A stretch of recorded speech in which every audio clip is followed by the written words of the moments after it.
Partie de campagne de Guy de Maupassant.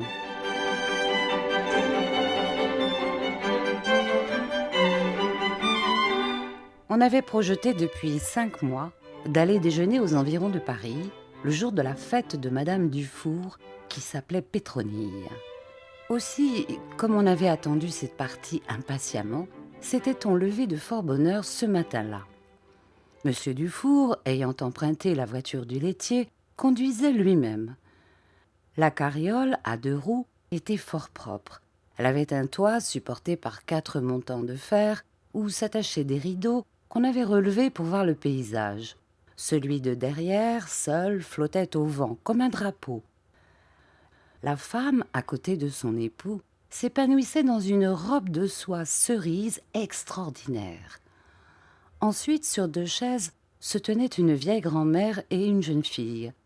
On apercevait encore la chevelure jaune d'un garçon qui, faute de siège, s'était étendu tout au fond et dont la tête seule apparaissait. Après avoir suivi l'avenue des Champs-Élysées et franchi les fortifications à la porte Maillot, on s'était mis à regarder la contrée. En arrivant au pont de Neuilly, Monsieur Dufour avait dit « Ah, voici la campagne, enfin !» Et sa femme, à ce signal, s'était attendrie sur la nature. Au rond-point de Courbevoie, une admiration les avait saisis devant l'éloignement des horizons. À droite, là-bas, c'était Argenteuil, dont le clocher se dressait. Au-dessus apparaissaient les buttes de Sannois et le moulin d'Orgemont.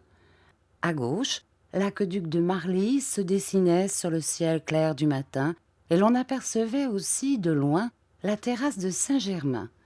Tandis qu'en face, au bout d'une chaîne de collines, des terres remuées indiquaient le nouveau fort de Cormeilles. Tout au fond, dans un reculement formidable, par-dessus des plaines et des villages, on entrevoyait une sombre verdure de forêt. Le soleil commençait à brûler les visages, la poussière emplissait les yeux continuellement, et des 2 côtés de la route se développait une campagne interminablement nue, sale et puante. On eût dit qu'une lèpre l'avait ravagée, qui rongeait jusqu'aux maisons, car des squelettes de bâtiments défoncés et abandonnés, ou bien des petites cabanes inachevées, faute de paiement aux entrepreneurs, tendaient leurs 4 murs sans toit. De loin en loin poussaient dans le sol stérile de longues cheminées de fabrique, seule végétation de ces champs putrides où la brise du printemps promenait un parfum de pétrole et de schiste mêlé à une autre odeur moins agréable encore. Enfin, on avait traversé la Seine une seconde fois, et sur le pont, ça avait été un ravissement. La rivière éclatait de lumière. Une buée s'en élevait, pompée par le soleil, et l'on éprouvait une quiétude douce, un rafraîchissement bienfaisant, à respirer enfin un air plus pur qui n'avait point balayé la fumée noire des usines ou les miasmes des dépotoirs. Un homme qui passait avait nommé le pays Beson. La voiture s'arrêta, et Monsieur Dufour se mit à lire l'enseigne engageante d'une gargote. Restaurant, poulain, matelotes et fritures, cabinet de société, bosquets et balançoires. « Eh bien, Madame Dufour, cela te va-t-il? Te décideras-tu à la fin ?» La femme lut à son tour. Restaurant, poulain, matelotes et fritures, cabinet de société, bosquets et balançoires. Puis elle regarda la maison longuement. C'était une auberge de campagne, blanche, plantée au bord de la route. Elle montrait, par la porte ouverte, le zinc brillant du comptoir devant lequel se tenaient 2 ouvriers endimanchés. À la fin, Madame Dufour se décida. « Oui, c'est bien, dit-elle. Et puis il y a de la vue. » La voiture entra dans un vaste terrain planté de grands arbres qui s'étendait derrière l'auberge et qui n'était séparé de la Seine que par le chemin de halage. Alors on descendit. Le mari sauta le premier, puis ouvrit les bras pour recevoir sa femme. Le marchepied, tenu par 2 branches de fer, était très loin, de sorte que pour l'atteindre, Madame Dufour dut laisser voir le bas d'une jambe dont la finesse primitive disparaissait à présent sous un envahissement de graisse tombant des cuisses. Monsieur Dufour, que la campagne émoustillait déjà, lui pinça vivement le mollet, puis la prenant sous les bras, la déposa lourdement à terre comme un énorme paquet. Elle tapa avec la main sa robe de soie pour en faire tomber la poussière, puis regarda l'endroit où elle se trouvait. C'était une femme de 36 ans environ, forte en chair, épanouie et réjouissante à voir. Elle respirait avec peine, étranglée violemment par l'étreinte de son corset trop serré, et la pression de cette machine rejetait jusque dans son double menton la masse fluctuante de sa poitrine surabondante. La jeune fille ensuite, posant la main sur l'épaule de son père, sauta légèrement toute seule. Le garçon aux cheveux jaunes était descendu en mettant un pied sur la roue, et il aida M. Dufour à décharger la grand-mère. Alors on détela le cheval qui fut attaché à un arbre, et la voiture tomba sur le nez, les 2 brancards à terre. Les hommes, ayant retiré leurs redingotes, se lavèrent les mains dans un seau d'eau, puis rejoignirent leurs dames installées déjà sur les escarpolettes.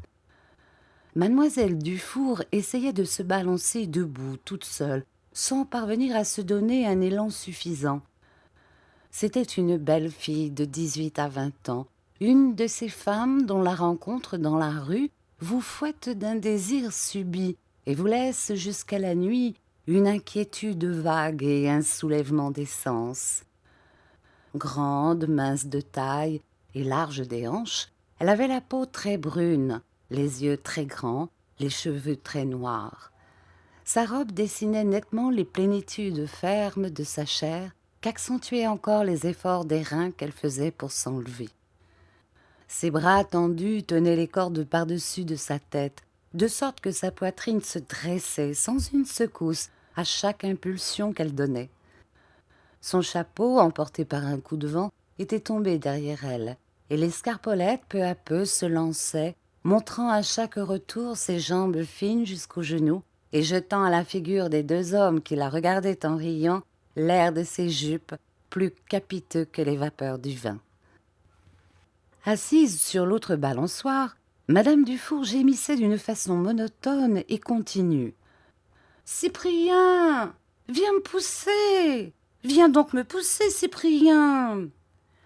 À la fin, il y alla et, ayant retroussé les manches de sa chemise, comme avant d'entreprendre un travail, il mit sa femme en mouvement avec une peine infinie.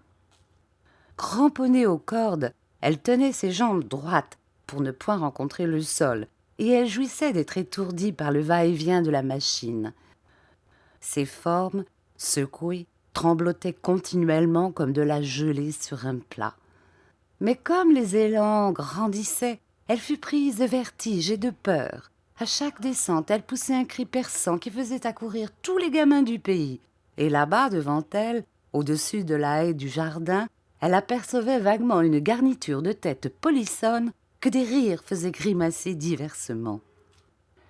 Une servante étant venue, on commanda le déjeuner. Une friture de Seine, un lapin sauté, une salade et du dessert, articula Madame Dufour d'un air important. Vous apporterez 2 litres et une bouteille de Bordeaux, dit son mari. Nous dînerons sur l'herbe, ajouta la jeune fille. La grand-mère, prise de tendresse à la vue du chat de la maison, le poursuivait depuis 10 minutes en lui prodiguant inutilement les plus douces appellations. L'animal, intérieurement flatté sans doute de cette attention, se tenait toujours tout près de la main de la bonne femme, sans se laisser atteindre cependant, et faisait tranquillement le tour des arbres contre lesquels il se frottait, la queue dressée, avec un petit ronron de plaisir. « Tiens !» cria tout à coup le jeune homme aux cheveux jaunes, qui furetait dans le terrain. « En voilà des bateaux qui sont chouettes !» On alla voir. Sous un petit hangar en bois étaient suspendues 2 superbes yaules de canotiers, fines et travaillées comme des meubles de luxe. Elles reposaient côte à côte, pareilles à 2 grandes filles minces, en leur longueur étroite et reluisante, et donnaient envie de filer sur l'eau par les belles soirées douces ou les claires matinées d'été, de raser les berges fleuries, où des arbres entiers trempent leurs branches dans l'eau, où tremblote l'éternel frisson des roseaux, et d'où s'envolent comme des éclairs bleus de rapides martins pêcheurs. Toute la famille, avec respect, les contemplait. Ah, ça, oui, c'est chouette, répéta gravement monsieur Dufour. Et il les détaillait en connaisseur. Il avait canoté, lui aussi, dans son jeune temps, disait-il, voire même qu'avec ça dans la main, et il faisait le geste tiré sur les avirons, il se fichait de tout le monde. Il avait rossé en course plus d'un Anglais, jadis, à Joinville, et il plaisanta sur le mot dame, dont on désigne les deux montants qui retiennent les avirons, disant que les canotiers, et pour cause, ne sortaient jamais sans leur dame. Il s'échauffait en pérorant et proposait obstinément de parier qu'avec un bateau comme ça, il ferait 6 lieues à l'heure sans se presser.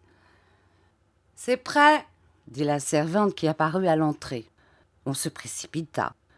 Mais voilà qu'à la meilleure place qu'en son esprit madame Dufour avait choisie pour s'installer, les deux jeunes gens déjeunaient déjà. C'étaient les propriétaires des Yoles, sans doute, car ils portaient le costume des canotiers.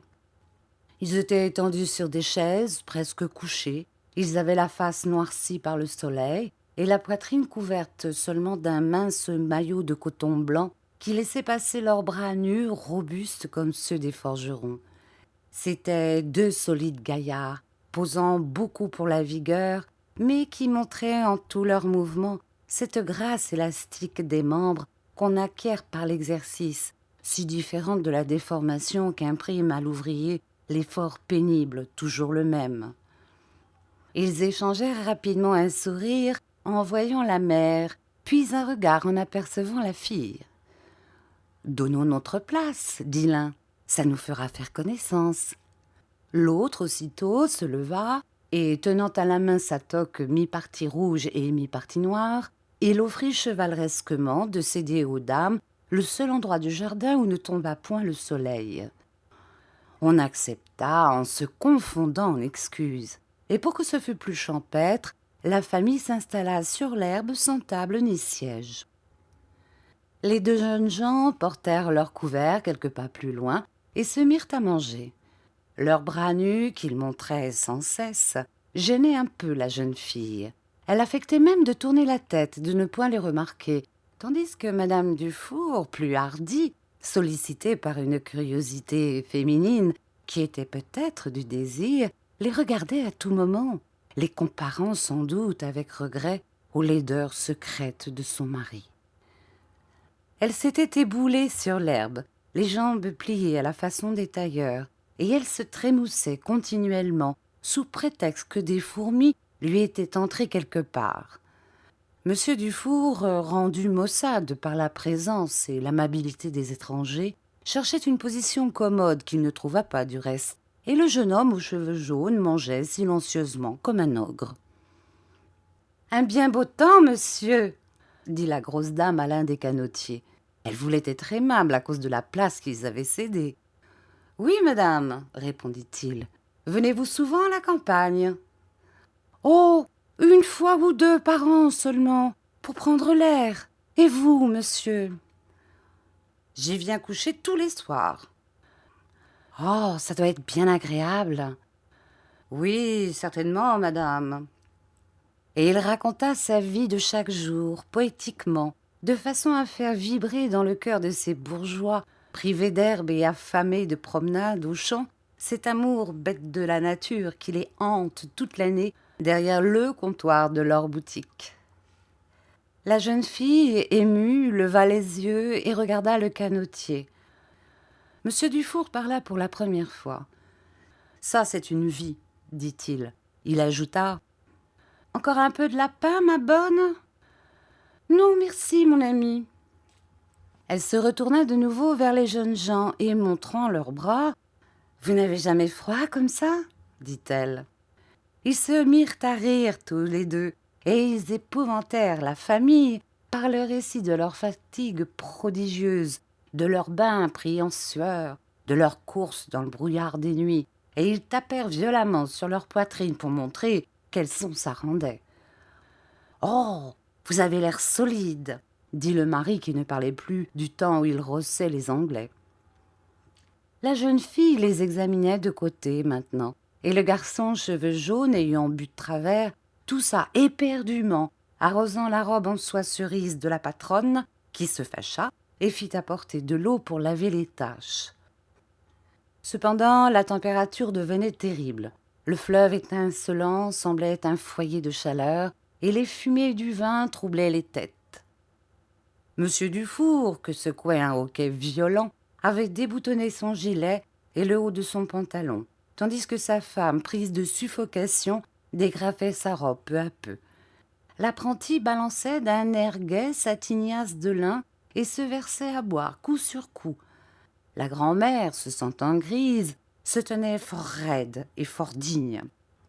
Quant à la jeune fille, elle ne laissait rien paraître. Son œil seul s'allumait vaguement, et sa peau très brune se colorait aux joues d'une teinte plus rose. Le café les acheva. On parla de chanter, et chacun dit son couplet, que les autres applaudirent avec frénésie. Puis on se leva difficilement, et pendant que les deux femmes, étourdies, respiraient, les deux hommes, tout à fait pochards, faisaient de la gymnastique. Lourds, flasques et la figure écarlate, ils se pendaient gauchement aux anneaux sans parvenir à s'élever, et leurs chemises menaçaient continuellement d'évacuer leurs pantalons pour battre au vent comme des étendards. Cependant, les canotiers avaient mis leur yole à l'eau, et ils revenaient avec politesse proposer aux dames une promenade sur la rivière. « Monsieur Dufour, veux-tu, je t'en prie » cria sa femme. Il la regarda d'un air ivrogne sans comprendre. Alors un canotier s'approcha, 2 lignes de pêcheurs à la main. L'espérance de prendre du goujon, cet idéal des boutiquiers, alluma les yeux mornes du bonhomme qui permit tout ce qu'on voulut et s'installa à l'ombre sous le pont, les pieds ballants au-dessus du fleuve, à côté du jeune homme aux cheveux jaunes qui s'endormit auprès de lui. Un des canotiers se dévoua, il prit la mer. « Au petit bois de l'île aux Anglais !» cria-t-il en s'éloignant. L'autre yole s'en alla plus doucement. Le rameur regardait tellement sa compagne qu'il ne pensait plus à autre chose, et une émotion l'avait saisi qui paralysait sa vigueur.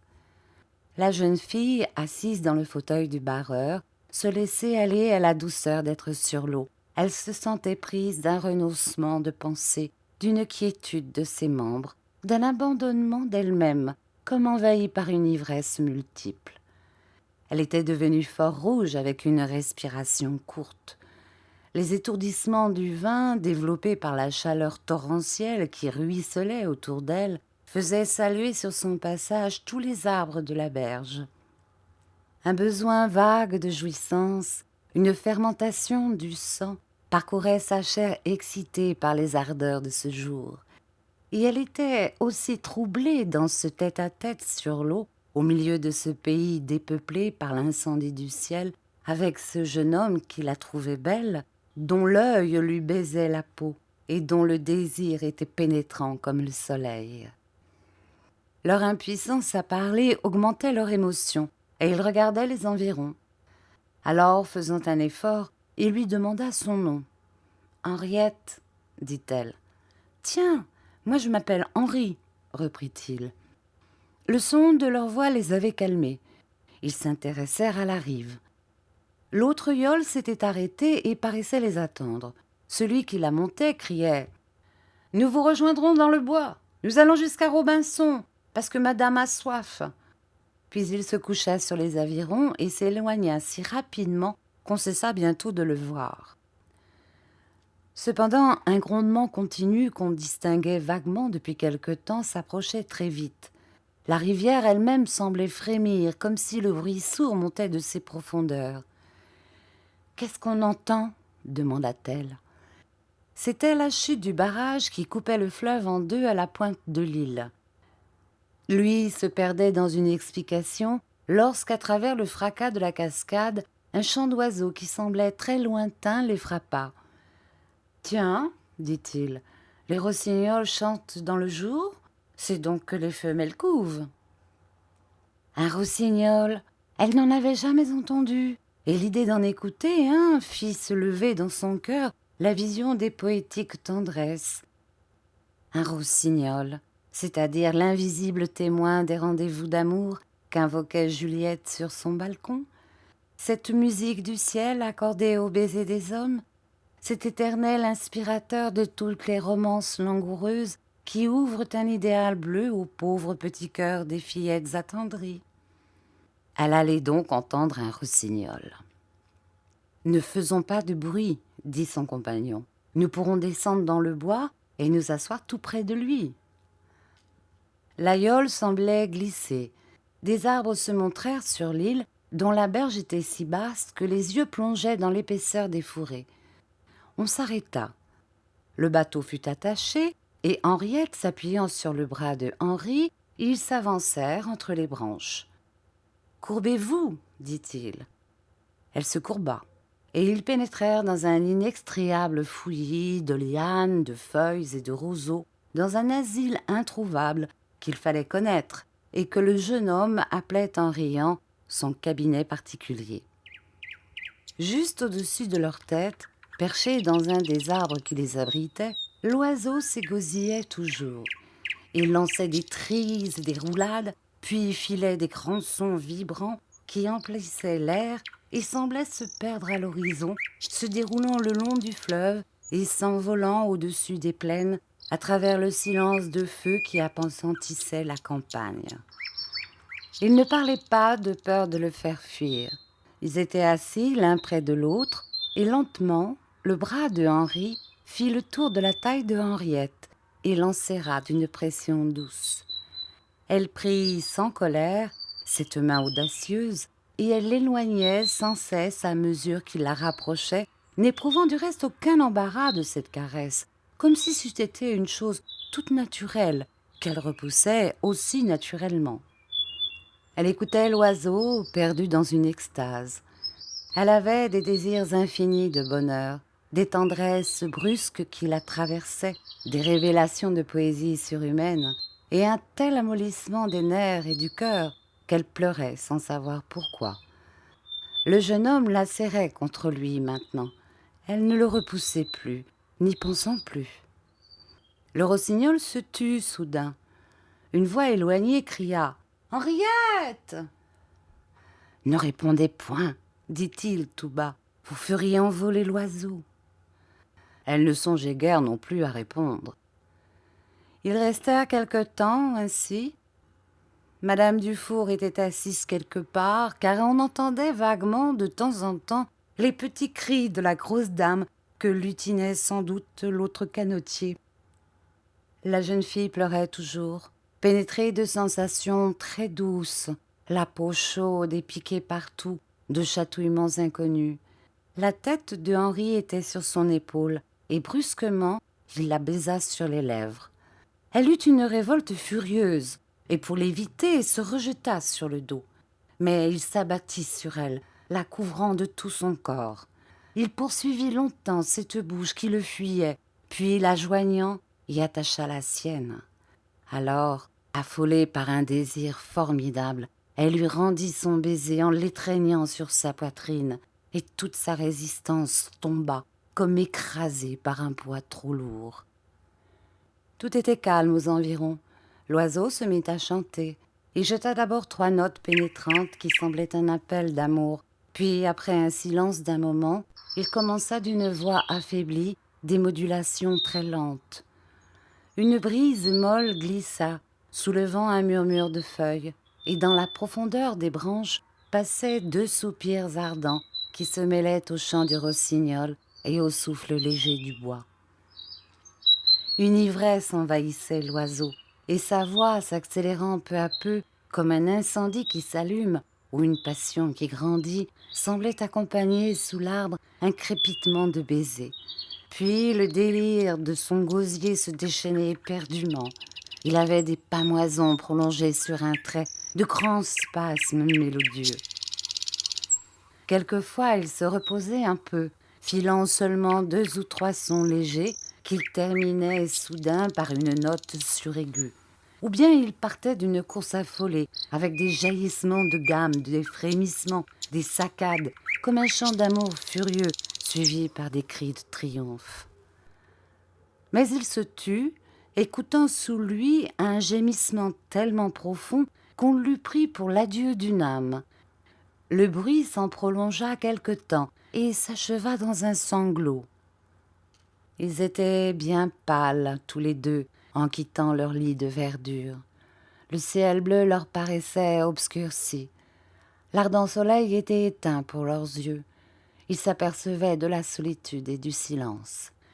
Ils marchaient rapidement l'un près de l'autre sans se parler, sans se toucher, car ils semblaient devenus ennemis irréconciliables, comme si un dégoût se fût élevé entre leurs corps, une haine entre leurs esprits. De temps à autre, Henriette criait « Maman! Maman !» Un tumulte se fit sous un buisson. Henri crut voir une jupe blanche qu'on rabattait vite sur un gros mollet. Et l'énorme dame apparut, un peu confuse et plus rouge encore, l'œil très brillant et la poitrine orageuse, trop près peut-être de son voisin. Celui-ci devait avoir vu des choses bien drôles, car sa figure était sillonnée de rires subits qui la traversaient malgré lui. Madame Dufour prit son bras d'un air tendre, et l'on regagna les bateaux. Henri, qui marchait devant, toujours muet à côté de la jeune fille, crut distinguer tout à coup comme un gros baiser qu'on étouffait. Enfin, on revint à Bezons. Monsieur Dufour, dégrisé, s'impatientait. Le jeune homme aux cheveux jaunes mangeait un morceau avant de quitter l'auberge. La voiture était attelée dans la cour, et la grand-mère, déjà montée, se désolait parce qu'elle avait peur d'être prise par la nuit dans la plaine, les environs de Paris n'étant pas sûrs. On se donna des poignées de main, et la famille Dufour s'en alla. « Au revoir !» criaient les canotiers. Un soupir et une larme leur répondirent. 2 mois après, comme il passait rue des Martyrs, Henri lut sur une porte « Dufour, quincaillier ». Il entra. La grosse dame s'arrondissait au comptoir. On se reconnut aussitôt, et après 1000 politesses, il demanda des nouvelles. « Et mademoiselle Henriette, comment va-t-elle ?»« Très bien, merci. Elle est mariée. »« Ah ?» Une émotion l'étreignit, et il ajouta « Et avec qui ?»« Mais avec le jeune homme qui nous accompagnait. Vous savez bien, c'est lui qui prend la suite. »« Ah, parfaitement. » Et il s'en alla fort triste, sans trop savoir pourquoi. Madame Dufour le rappela. « Et votre ami ?» dit-elle timidement. « Mais il va bien. Faites-lui nos compliments, n'est-ce pas? Et quand il passera, dites-lui donc de venir nous voir. » Elle rougit fort, puis ajouta. « Ça me ferait bien plaisir, dites-lui. »« Je n'y manquerai pas. Adieu. »« Non, à bientôt. » L'année suivante, un dimanche qu'il faisait très chaud, tous les détails de cette aventure que Henri n'avait jamais oubliés lui revinrent subitement, si nets et si désirables qu'il retourna tout seul à leur chambre dans le bois. Il fut stupéfait en entrant. Elle était là, assise sur l'herbe, l'air triste, tandis qu'à son côté, toujours en manche de chemise, son mari, le jeune homme aux cheveux jaunes, dormait consciencieusement comme une brute. Elle devint si pâle en voyant Henri qu'il crut qu'elle allait défaillir. Puis ils se mirent à causer naturellement, de même que si rien ne se fût passé entre eux. Mais comme il lui racontait qu'il aimait beaucoup cet endroit et qu'il y venait souvent se reposer le dimanche en songeant à bien des souvenirs, elle le regarda longuement dans les yeux. « Moi, j'y pense tous les soirs, » dit-elle. « Oh, allons, ma bonne, » reprit en bâillant son mari. « Je crois qu'il est temps de nous en aller. »